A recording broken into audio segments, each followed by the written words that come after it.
Saya rasa kalian perlu memiliki teknik pukulan ganda yang khusus, di mana teknik pukulan ganda ini tidak boleh dilakukan di single. Jadi ada teknik pukulan bulu tangkis yang bisa dilakukan untuk single dan ganda, tapi ada yang khusus untuk ganda. Nah, di video kali ini saya akan memberikan teknik khusus untuk ganda yang tidak boleh dilakukan untuk main single. Jadi bagi kalian yang fokus di main ganda, kalian harus perhatikan beberapa teknik pukulan berikut ini. Ada pukulan yang memutar tangan, baik dari American grip menjadi England grip dan segalanya. Kunci untuk permainan ganda pukulannya adalah disentakan forearm, ya. Jadi kalian kalau sudah berlatih tentang forearm, wrist dan genggaman, sekarang saatnya kalian untuk mempraktekkan teknik pukulan yang khusus untuk ganda. Simak baik-baik, jangan di-skip agar kalian mengerti dari awal sampai akhir. Pertama adalah forehand netting silang khusus ganda. Jadi cara pengambilannya posisinya di atas dan raketnya mendekati tegak lurus. Tidak boleh mendatar seperti ini, tidak boleh juga tegak lurus seperti itu, tapi 45 derajat. Dan ada pukulan slice-nya, dihentakkan sedikit menggunakan forearm. Tujuan dihentakkan sedikit itu supaya laju bola lebih cepat. Jika di single hampir tidak mungkin melakukan pukulan seperti ini karena posisi siapnya di tengah lapangan, sedangkan ini pemain depan siapnya di T.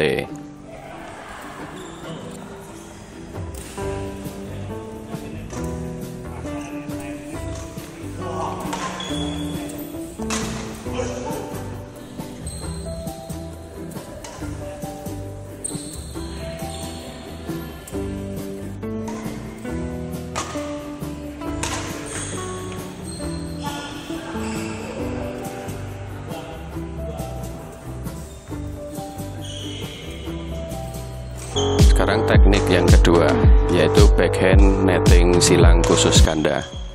Gerakannya tetap, yaitu tidak boleh tegak lurus dan tidak boleh mendatar seperti single, tapi 45 derajat.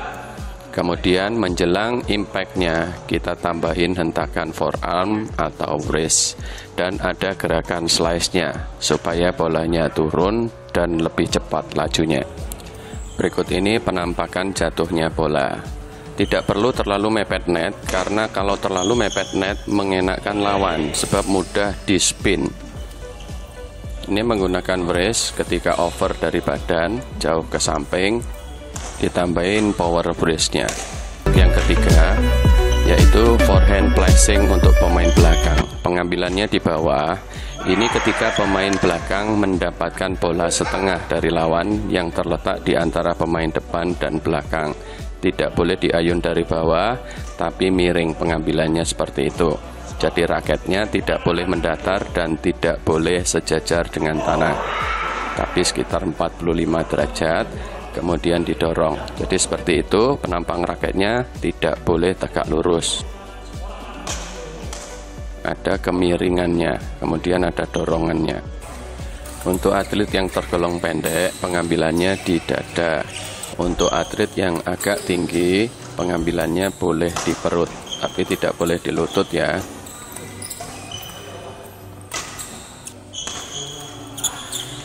Itu ketinggian dari netnya seperti itu, dan jatuhnya dikembalikan di belakang orang yang depan. Sekarang teknik yang keempat, yakni backhand placing untuk pemain depan. Pengambilannya di atas seperti itu. Jadi kebalikannya forehand yang tadi pertama, pengambilan di atas raket dan miring, tidak boleh mendatar seperti itu untuk pemain single dan tidak boleh tegak lurus. Tetap ada kemiringannya sekitar 45 derajat, kemudian ada dorongannya. Untuk grip tidak boleh American grip ya, tapi England grip. Kemudian untuk jempol posisinya bisa di corner, bisa juga di yang gepeng.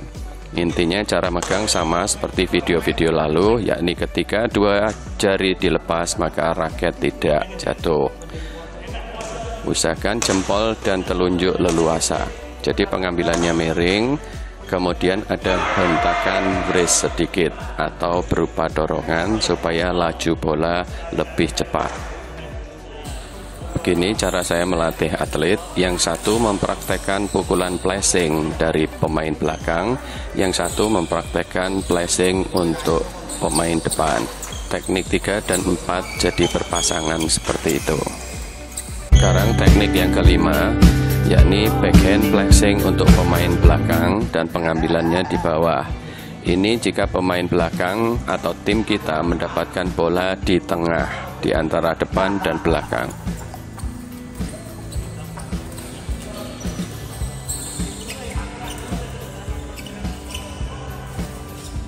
Jika kalian sudah punya feeling di pukulan, kalian cukup memanfaatkan forearmnya saja untuk mendatarkan, tidak perlu membungkuk. Sekarang teknik yang keenam, forehand flashing pemain depan, pengambilannya di atas. Jadi seperti itu. Untuk pengambilannya tidak boleh mendatar seperti pemain single, tidak boleh juga tegak lurus tapi miring. Dan tingkat kemiringannya sama 45 derajat. Untuk grip, itu gripnya adalah England grip, jadi seperti itu. Ada miringnya dan ada dorongannya, tidak boleh mendatar, tidak boleh tegak lurus. Itu penampakan jatuhnya bola seperti itu. Begini cara praktek pukulannya. Dua atlet berpasangan, yang satu mempraktekkan teknik nomor 5, yang satu mempraktekkan teknik nomor 6.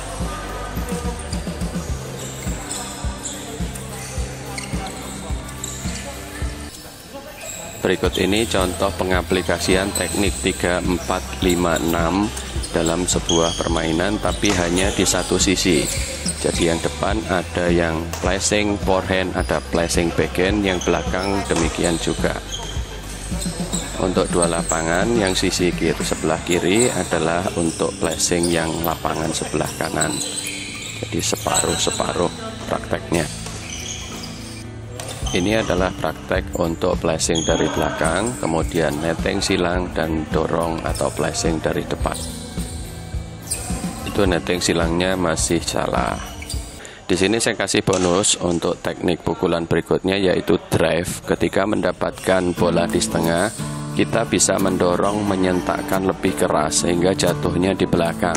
Jadi bukan berupa flashing seperti yang tadi, tapi tinggal nambahin aja power untuk pergelangan ataupun forearmnya, sehingga laju bola jatuhnya bukan di tengah lawan, tapi kita sentakkan sampai di ujung belakang lapangan.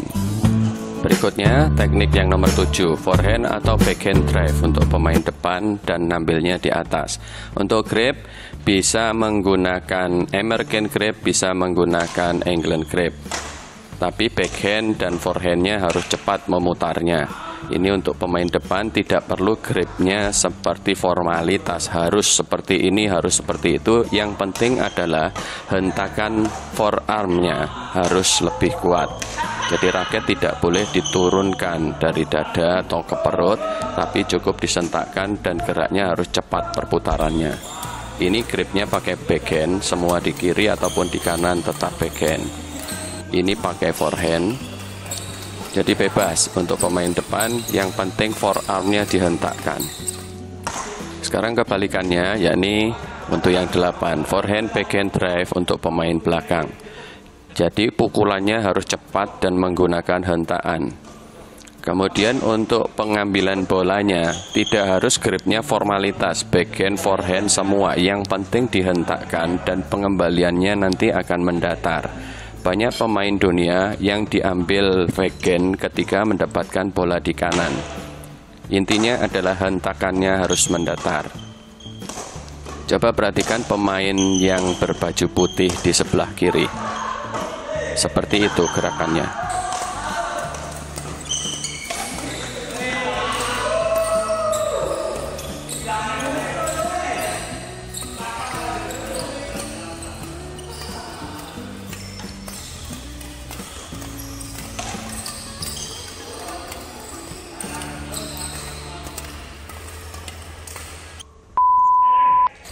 Ini juga pukulan bonus, yaitu drive kedua-duanya berada di tengah, tidak di depan dan tidak di belakang. Ini adalah kesalahan dalam rotasi pada saat tim kita melakukan serangan. Ini adalah kesalahan bagi pemain yang melakukan serve. Ini adalah kesalahan rotasi pada saat game kita mengontrol atau mengendalikan permainan. Ini adalah macam-macam contoh footwork untuk pemain depan. Jangan sampai kalian mengalami ini dan melakukan itu hanya karena kalian tidak mau atau tidak bisa belajar main ganda. Kali ini saya tidak akan membahas tentang teknik, tapi saya akan memberikan 10 hal penting yang perlu kalian ketahui dalam bermain ganda. Saya langsung berondong dengan ilmu yang banyak dalam satu video ya. Adapun 10 hal penting yang akan saya bahas di video kali ini, itu ada yang menyangkut tentang rotasi. Bagaimana rotasi pemain ketika kita melakukan serangan, bagaimana rotasi pemain pada saat kita bertahan. Ada juga membahas tentang footwork untuk pemain depan, karena penting sekali peranan pemain depan, sebab dia harus mencarikan bola untuk pemain yang di belakang. Juga gerakan footwork untuk pemain depan, kemudian cara memukul untuk pemain depan, belajar kesalahan dari rotasi, juga perlu mencermati untuk pemain lawan yang sedang melakukan serve, sehingga kita bisa mengarahkan bola ke arah yang mana. Sebaliknya jika kita melakukan serve, apa yang harus kita lakukan supaya kita bisa langsung melakukan serangan. Untuk yang ke-1, dikatakan salah jika setelah melakukan servis, raket tidak diangkat. Yang benar setelah melakukan servis, raketnya diangkat supaya bisa memotong bola.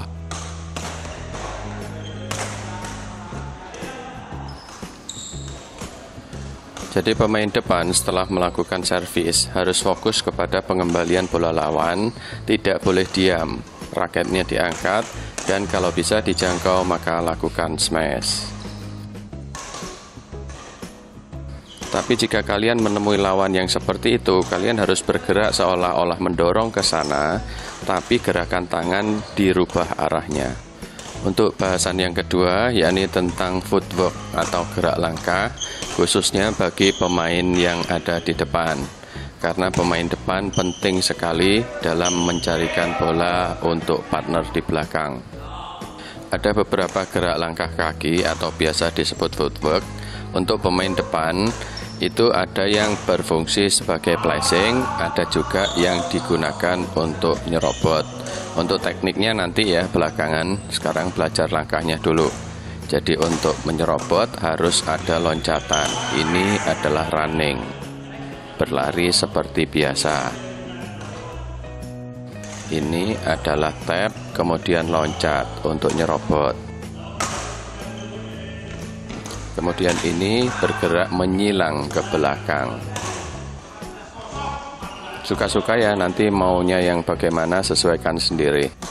Untuk bahasan ketiga yakni tentang pukulan untuk pemain depan. Intinya pemain depan jangan melakukan netting lurus dengan cara memantul, di mana posisi raket adalah sejajar dengan tanah. Ini adalah gerak memantul. Gerak memantul ini tidak dianjurkan untuk pemain ganda depan karena mudah ditebak lawan dan mudah dibunuh. Raketnya harus miring.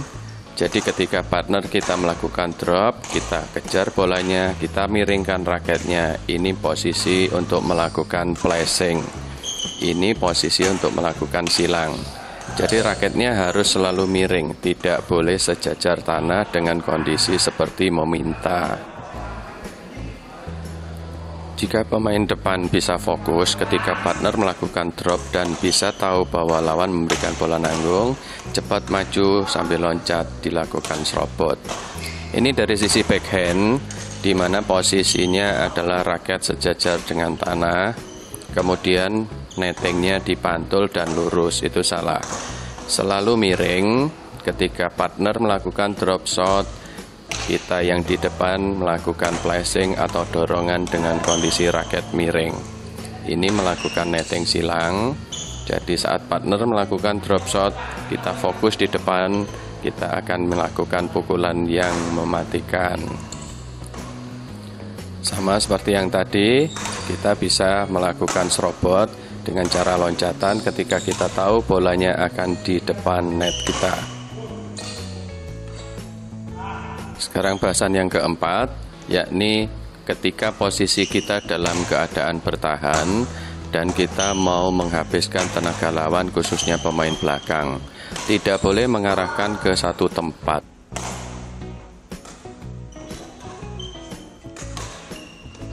Ini kesalahan. Jadi kesalahan dari pemain sana, diarahkan ke forehand lagi, diarahkan ke forehand lagi. Usahakan lawannya harus pindah kiri kanan. Sekarang bahasan yang kelima, yakni tentang rotasi. Jika kalian di depan, mundurnya harus ke arah misalnya bola dari partner. Jadi nggak boleh bertabrakan.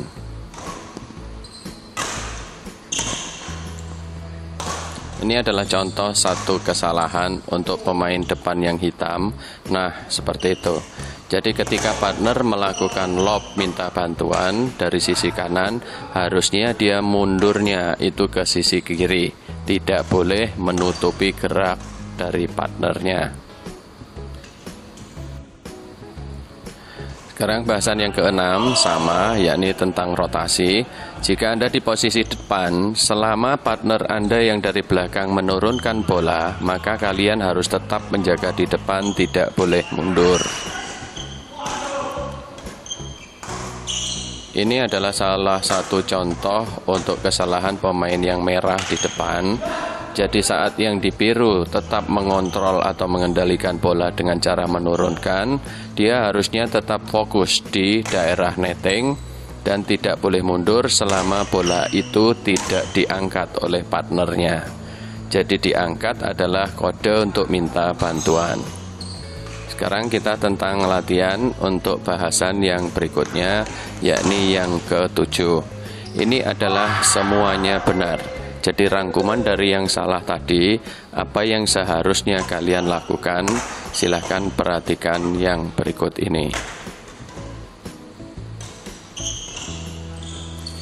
Di sini, untuk selama bola diturunkan, maka di depan dijaga.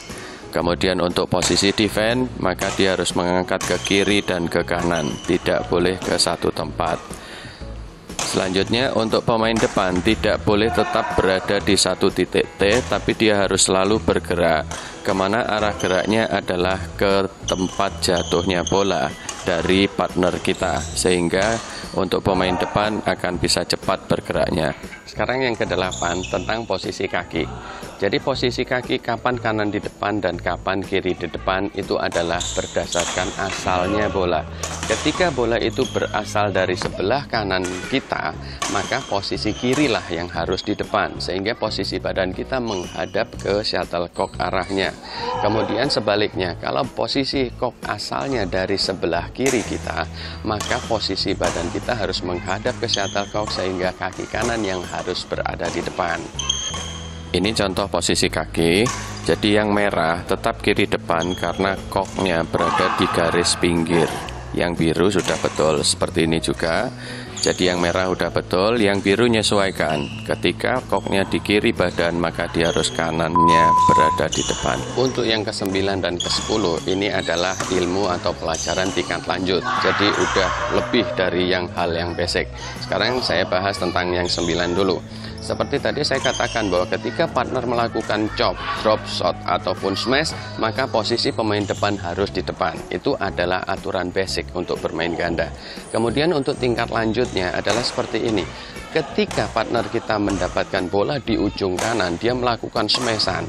Kemudian diangkat oleh lawan, dia harus melakukan smashan juga, ingin membunuh. Tapi posisi bola itu terletak di antara kita dan pemain belakang. Akhirnya apa yang terjadi?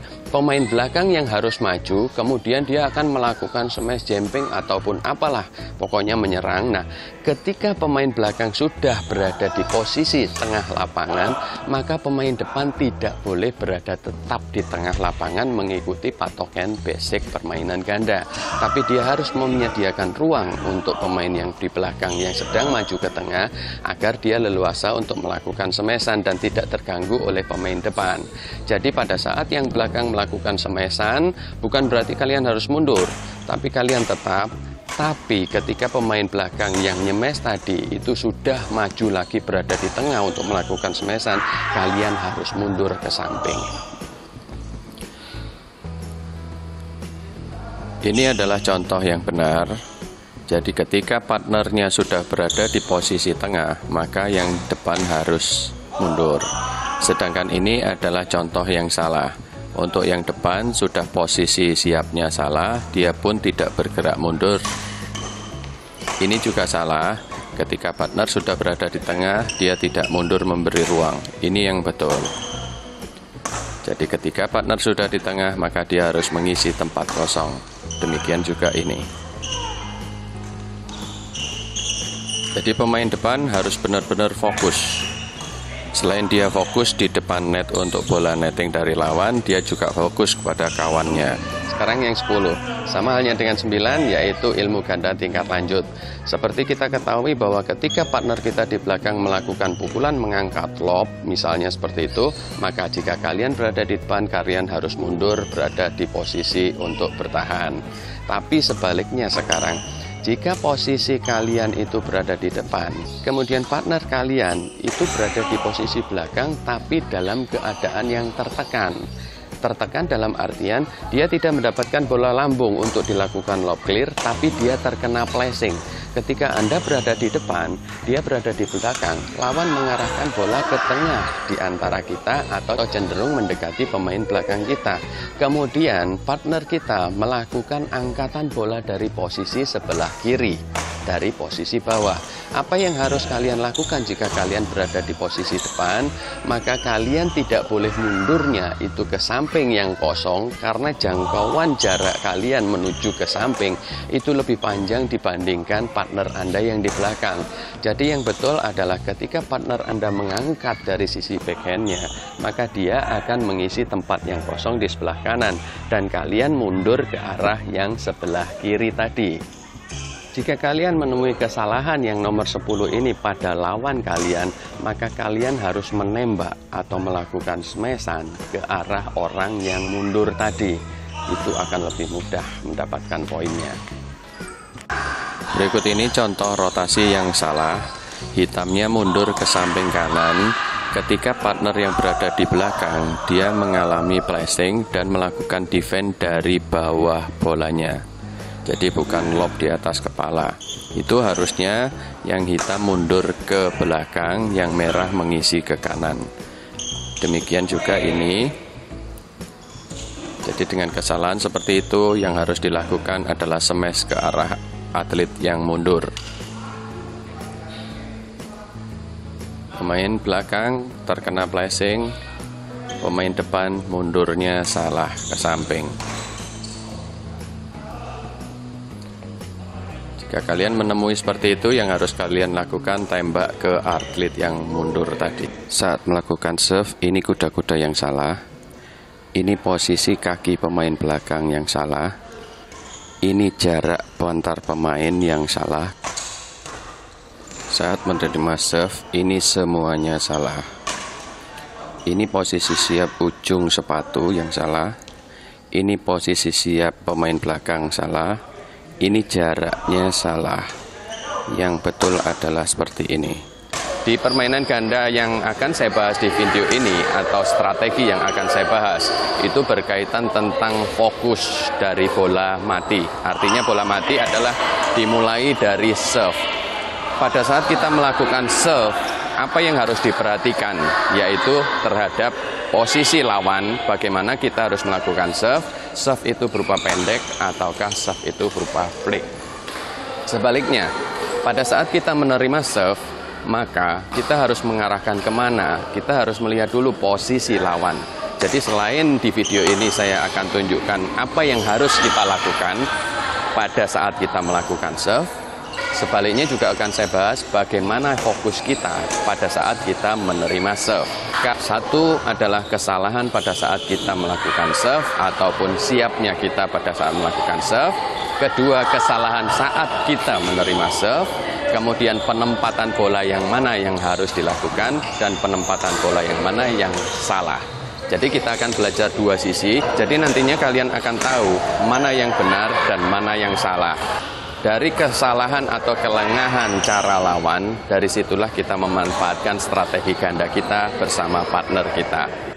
Kita mulai belajar step by step, tapi saya akan jelaskan secara cepat. Jadi harus diperhatikan baik-baik. Dimulai dari menerima serve, ini posisi salah. Ujung sepatu tidak boleh seperti ini. Jadi kalau kalian menemui lawan yang siapnya seperti ini, kalian lakukan flick, maka dia tidak akan bisa mengambil. Ini posisi siap pemain belakang yang salah, karena jarak kedua kaki terlalu pendek dan lutut tidak ditekuk sehingga refleksnya akan kurang. Ini jarak antar dua pemain yang salah. Jika menemui lawan seperti ini, Anda lakukan flick, maka itu akan berhasil karena semuanya salah.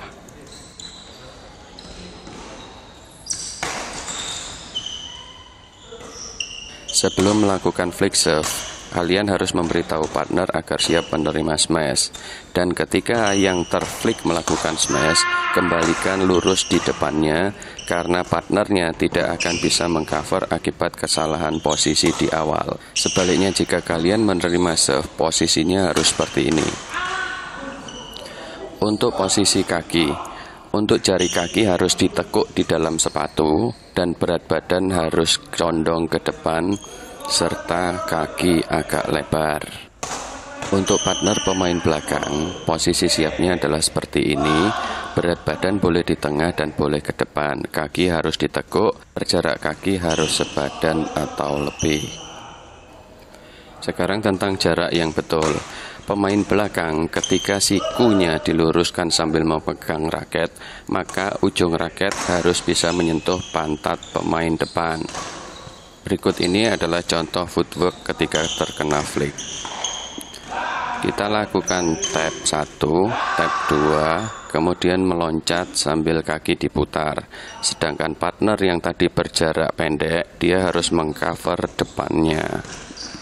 Ini potongan game yang berdurasi 20 menit, di mana mereka harus mempraktekkan apa yang telah dipelajari. Sekarang kita pelajari pada pihak yang melakukan serve. Sebelum kalian menerima serve, perhatikan posisi pemain belakang lawan. Jika posisinya seperti ini, titik lemahnya adalah di bagian belakang secara mendatar. Ini kuda-kuda yang salah dari pemain lawan. Jika pemain belakang lawan kuda-kudanya seperti ini, satu posisi kaki kiri di depan di saat temannya serve dari kanan. Kemudian yang kedua adalah lutut tidak ditekuk. Ini adalah posisi kaki dan posisi siap yang benar untuk tim yang melakukan serve. Kita soroti tentang jarak yang benar adalah 2 kali panjang raket ditambah 1 lengan pemain belakang. Tapi pemain belakang harus siap mengantisipasi jika bola diarahkan di tengah, jika semua posisi siapnya sudah betul. Jika posisi siap dan posisi kaki lawan yang melakukan serve sudah betul semua, maka kalian harus belajar mengarahkan ke tengah-tengahnya, seperti contoh latihan berikut ini. Berikut ini adalah potongan dari game 20 menit, di mana mereka harus mempraktekkan semua yang telah mereka pelajari. Berikut ini posisi siap khusus untuk atlet, di mana dia harus mepet ke garis dan melangkahkan 1 kaki pada saat pengambilan, bukan untuk veteran. Berikut ini yang geraknya untuk veteran. Siapnya jangan terlalu maju di garis agar tidak mudah terkena flick. Ya, ini seperti yang tadi ya.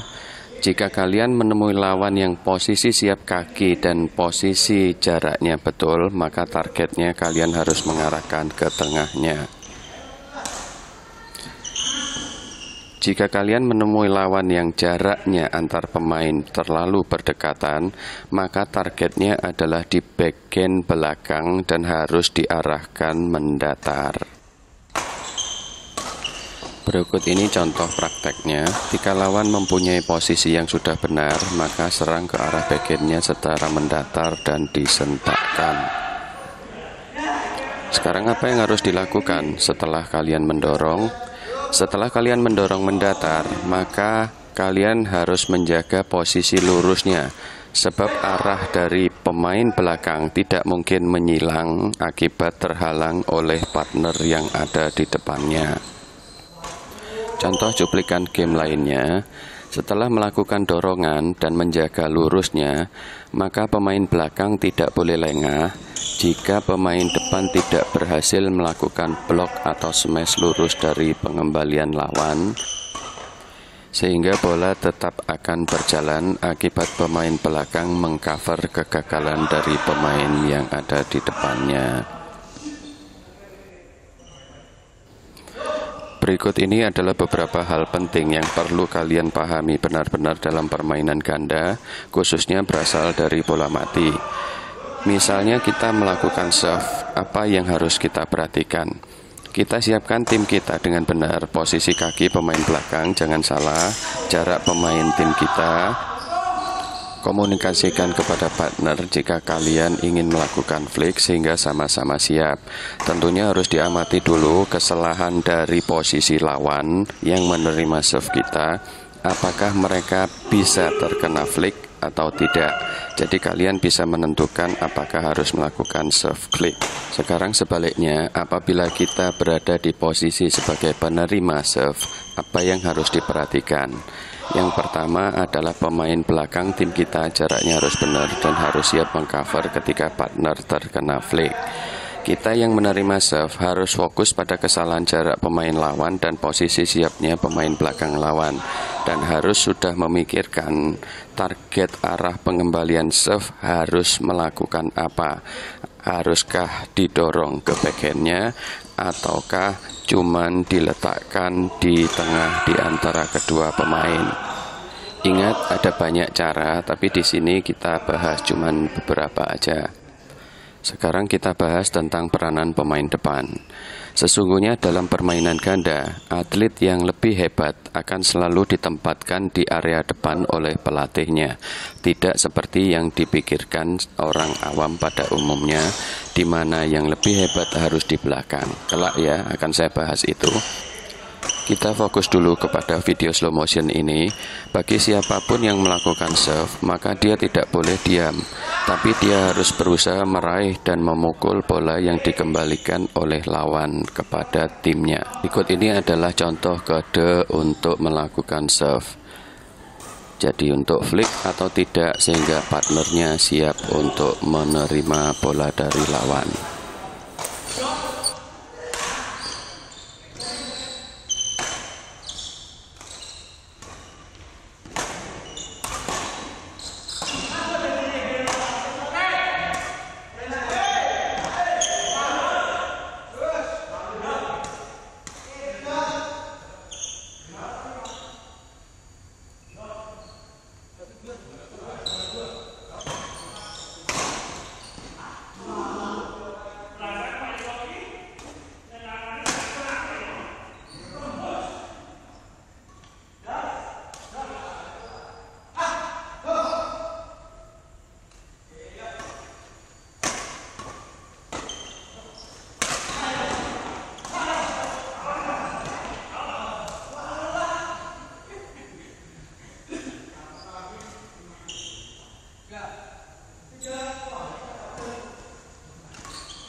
jebol.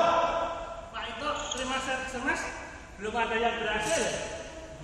5 angka hilang.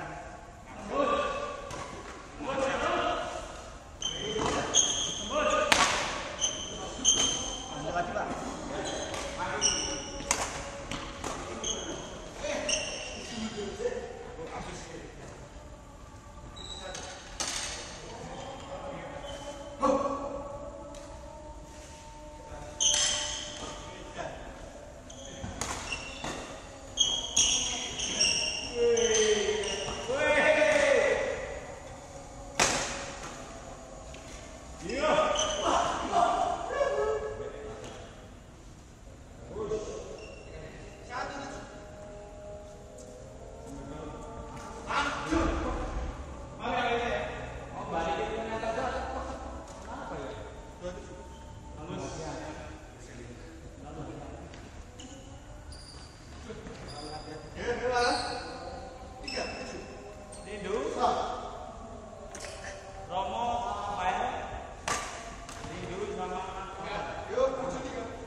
Banyak mati mau kita dulu ya. Aku juga bola-bola enak malah mati. Nanti dilakukan lagi ya, Pak ya.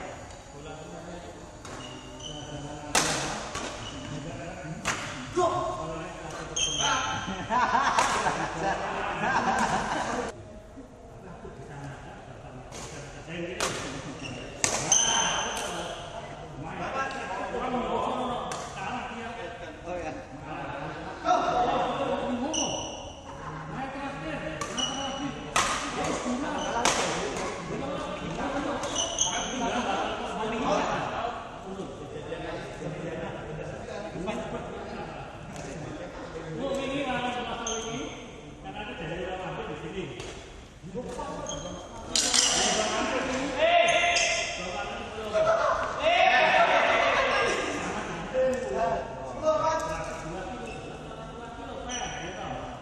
ya.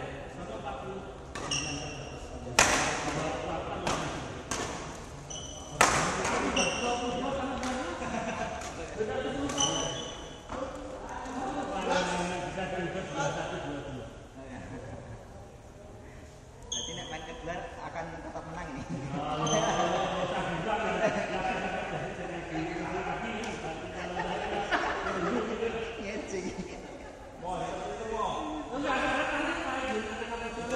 Sportivitas berolahraga itu seperti itu mau. Kalau jam 6 di wet-wet.